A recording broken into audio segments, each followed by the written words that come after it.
عليكم ورحمة الله وبركاته. الحمد لله وحده والصلاة والسلام على من لا نبي بعده. أما بعد فأعوذ بالله من الشيطان الرجيم. بسم الله الرحمن الرحيم. ألف لام ميم ذلك الكتاب لا ريب فيه. وقال الله تعالى في مقام آخر: تبارك الذي نزل الفرقان على عبده ليكون للعالمين نذيرا. وقال النبي صلى الله عليه وسلم: خيركم من تعلم القرآن وعلمه، أو كما قال عليه الصلاة والسلام. ہم مسلمان ہیں، ہمارا رہنما قرآن ہے. ہم مسلمان ہیں، ہمارا رہنما قرآن ہے. اس میں جو بھی ہے ہمارا دین ہے، ایمان ہے.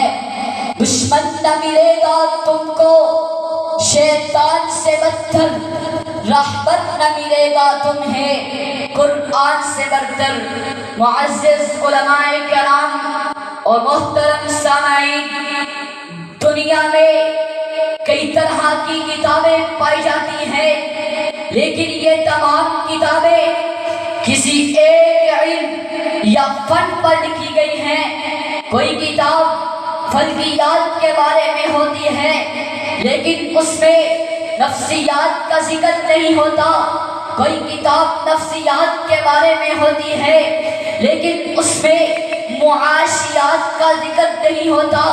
کوئی کتاب معاشیات کے بارے میں ہوتی ہے، لیکن اس میں ارضیات کا ذکر نہیں ہوتا.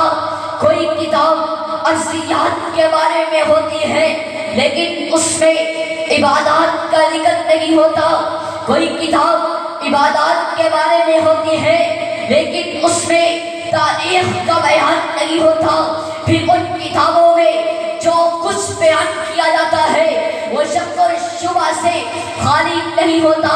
بسا اوقات ایک محقق، ایک محدث، ایک مؤرخ ایک بڑے اعتماد سے دنیا کے سامنے ایک نظریہ پیش کرتا ہے، اور تھوڑے ہی عرصے کے بعد ایک دوسرا اہل علم اٹھتا ہے اور وہ اس نظریے کو دلائل کے ساتھ غلط ثابت کر دیتا ہے. لیکن آئیے آج میں آپ کو ایک ایسی کتاب سے متعارف کرواتا ہوں جس کا ہر لفظ محفوظ ہے، جس کی ہر پیشین گوئی یقینی ہے، جس کو دنیا کا کوئی بھی اہل علم جھوٹا ثابت نہیں کر سکتا، اور وہ کتاب قرآن مجید ہے. سامعین محترم، قرآن مجید تو اپنا تعارف خود کرواتا ہے. میں نے قرآن سے پوچھا بتا تیرا نام کیا ہے، تو قرآن نے جواب دیا قرآن مجید، میرا نام قرآن مجید ہے. میں نے قرآن سے پوچھا بتا تیری زبان کیا ہے، تو قرآن نے جواب دیا بلسانی عربی مبین، میری زبان عربی ہے. میں نے قرآن سے پوچھا بتا تیری حفاظت کی گارنٹی کیا ہے، تو قرآن نے جواب دیا انا نحن نزلنا الذکر وانا لہ لحافظون. میری حفاظت کا ذمہ خود اللہ تعالی نے اپنے ذمہ لیا ہے. میں نے قرآن سے پوچھا بتا تجھ میں کوئی شک و شبہ کی گنجائش تو نہیں، تو قرآن نے جواب دیا ذالک الکتاب لا ریب فیہ، مجھ میں کوئی شک و شبہ کی گنجائش نہیں. سامعین محترم، یہ وہی قرآن ہے جس کے بارے میں امام غزالی سے پوچھا گیا کہ آپ بتائیے قرآن مجید کیا چیز ہے. تو سامعین محترم توجہ کرنا، امام غزالی نے بڑا عجیب جواب دیا کہ قرآن مجید مشکل بھی ہے اور آسان بھی، مجمل بھی ہے اور مفصل بھی.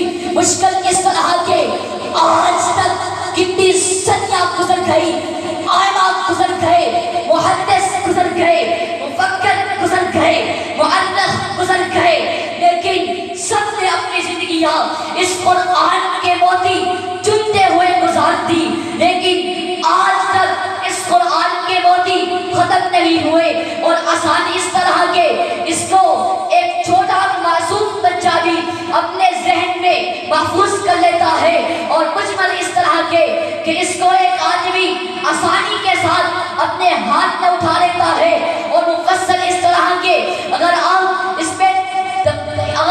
اس قرآن میں غور کریں تو 7 آسمانوں کا ذکر اس قرآن میں ملے گا، 7 زمینوں کا ذکر قرآن میں ملے گا، ہوا فضا کا ذکر قرآن میں ملے گا، سورج چاند ستارے سیاروں کا ذکر قرآن میں ملے گا، شجر طوبا کا ذکر قرآن میں ملے گا، آدم و نوح کا ذکر قرآن میں ملے گا، شیس و ادریس کا ذکر قرآن میں ملے گا، دانیال و یعقوب کا ذکر قرآن میں ملے گا، موسیٰ و عیسیٰ کا ذکر قرآن میں ملے گا۔ اس سے آگے بڑھ کر حضرت محمد مصطفیٰ صلی اللہ علیہ وسلم کا ذکر بھی قرآن میں ملے گا، اور مفصل اتنا کہ تحت الثرى سے لے کر عرش معلیٰ تک کے حالات بھی اس قرآن میں ملیں گے۔ سامعین محترم، نبی کریم صلی اللہ علیہ وسلم کے بعد صحابہ کرام نے، صحابہ کے بعد تابعین نے، تابعین کے بعد تبع تابعین نے، جس نے بھی اس قرآن سے محبت کی، قرآن کو اپنی زندگیوں میں لایا، تو اللہ تعالیٰ نے اس کو اپنا محبوب بنا دیا۔ لیکن جس نے بھی اس قرآن سے مکردانی کی، قرآن سے منہ پھیرا، قرآن کے احکامات پر عمل نہ کیا، تو اللہ تعالیٰ نے اس کو دنیا و آخرت میں ذلیل و رسوا کر دیا۔ یہ سب کیوں ہوا؟ کیسے ہوا کہ آج کے مسلمان نے قرآن سے منہ پھیرا، قرآن سے مکردانی کی، قرآن کے احکامات پر عمل نہ کیا، تو اللہ تعالیٰ نے اس کو ذلیل و رسوا کر دیا۔ مسلمان کے ان حالات کو دیکھ کر شاعر تڑپ کر پکار اٹھا، وہ معزز تھے اس زمانہ میں مسلمان ہو کر، وہ معزز تھے اس زمانہ میں مسلمان ہو کر، ہم خار ہوئے تاریخ قرآن ہو کر۔ وآخر دعوانا ان الحمد للہ رب العالمین۔